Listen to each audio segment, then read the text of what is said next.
Alors, comment va s'y prendre le cybercriminel, hein? D'abord, il va devoir, comme on pourrait dire d'un pêcheur, ferrer sa victime, hein, faire en sorte que sa victime garde le contact, puisque c'est par Internet. Et pour ça, le cybercriminel va avoir affaire à deux stratégies possibles. La première, c'est la plainte, hein, je suis dans le malheur, je suis dans la souffrance, tu dois m'aider, éventuellement se faire passer pour quelqu'un qu'on connaît, hein, en ayant subtilisé sa boîte mail. Ou alors l'autre manière, c'est la séduction.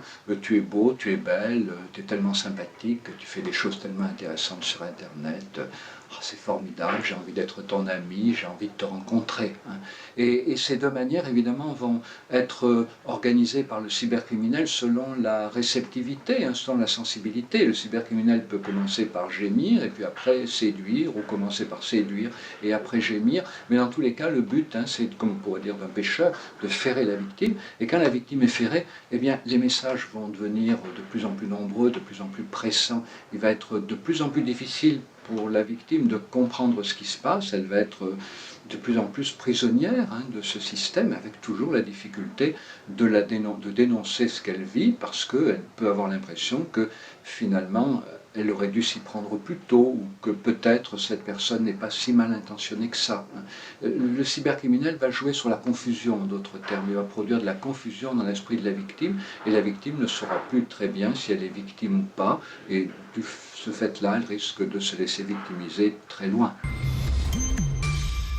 Régulièrement, on apprend par les médias des histoires incroyables dans lesquelles des enfants, des adolescents ont été victimes de cybercriminels de manière très violente pendant des années sans que les parents s'en rendent compte. Et quand on est parent, on se dit mais comment ont-ils fait pour ne pas s'en rendre compte?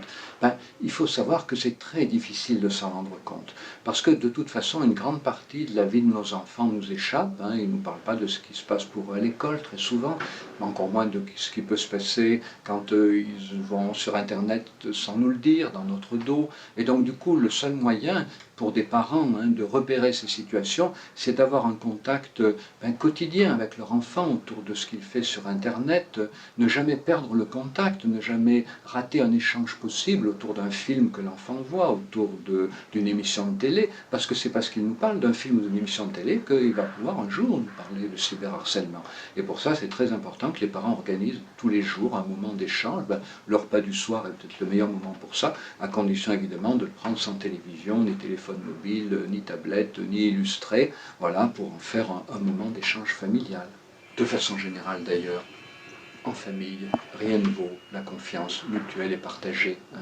Et de ce point de vue, il y a quelque chose de très dangereux, c'est que les parents cherchent à espionner leur enfant à leur insu. Mettre des logiciels de contrôle parental, c'est très bien. Expliquer aux enfants que leur efficacité est relative, c'est très bien aussi, hein, de manière à ce que les enfants n'aient pas l'impression d'avoir fait une bêtise si des contenus problématiques traversent quand même le logiciel, mais quelque chose doit être absolument évité par les parents, surveiller leur enfant à leur insu. Cela crée des véritables pathologies chez l'enfant qui devient sournois, qui développe ce qu'on appelle un profil de l'ombre, et finalement tout le monde y perd, les parents et l'enfant. Alors, comment lutter contre la cybercriminalité? Bien sûr, l'école, les parents. On commence par l'école.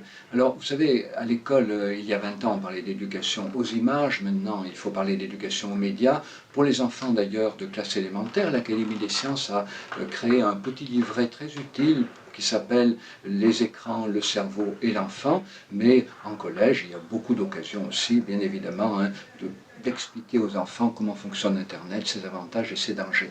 Mais en même temps, il faut bien comprendre que la prévention de la cybercriminalité, c'est faire en sorte que les victimes possibles repèrent beaucoup plus vite ce qui leur arrive et le dénoncent, et faire en sorte aussi qu'un certain nombre d'enfants qui n'ont pas l'impression d'être des cybercriminels du tout, qu'un certain nombre d'enfants qui relayent des insultes apparemment anodines, se rendent compte à quel point cela peut avoir un effet dramatique sur la victime, hein. Dire à un enfant dans la cour de récréation tu es gros, bon l'enfant le vivra mal, mais bon, mais quand il y en a 10 dans la cour de récréation qui le disent, déjà c'est beaucoup plus difficile à vivre. Si c'est relayé sur les réseaux sociaux et qu'il y a 150, 200 enfants qui le répètent simplement pour le plaisir de le répéter en chœur, la victime peut être poussée au suicide. Donc il faut aussi que les enfants comprennent que relayer des messages apparemment anodins sur Internet peut participer d'une forme de cybercriminalité. Donc vous voyez, il y a toute une éducation à faire pour que les enfants s'estiment suffisamment eux-mêmes, chacun, pour qu'aucun d'entre eux ne se laisse insulter, victimiser d'aucune manière sans dénoncer l'agression dont il est victime, d'abord auprès de son agresseur et ensuite auprès d'un adulte de référence, enseignant ou parent. Et puis il faut faire en sorte aussi que les enfants comprennent qu'Internet c'est une énorme machine à relayer les informations.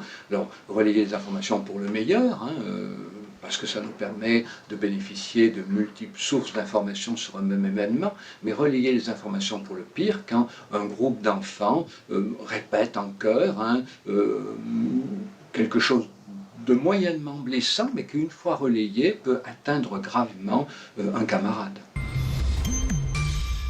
Autour du vivre ensemble, notamment, l'école a un rôle important à jouer. C'est un lieu dans lequel il va être possible de montrer aux enfants, de faire vivre aux enfants à quel point il est important, pour bien vivre ensemble, que nous apprenions à partager émotionnellement le point de vue de l'autre. Pas seulement éprouver les émotions de l'autre, voilà, être malmené quand il est malmené, pas seulement comprendre intellectuellement son point de vue, mais être capable intentionnellement de prendre le point de vue de l'autre pendant quelques instants pour essayer de vivre qu'est-ce que lui peut vivre. Et lorsque des enfants qui ont une tendance à en harceler d'autres arrivent à se mettre quelques instants dans la posture de la victime, eh bien, cela leur permet de comprendre à quel point eux-mêmes seraient affectés s'ils étaient dans cette posture-là, et donc ça leur permet de réfléchir au fait que c'est un dommage qu'il vaut mieux ne pas infliger à autrui, puisque finalement, un jour, quelqu'un d'autre pourrait le leur infliger à eux-mêmes. La capacité de changer émotionnellement de point de vue, le sens de la réciprocité, ces deux choses constituent le fondement du sens moral. Ce n'est pas encore le sens moral proprement dit, ce n'est pas encore le sens de la justice proprement dit, mais ça en est la base. Et dès l'école élémentaire, puis au collège, il faut que les enfants soient invités à changer de point de vue.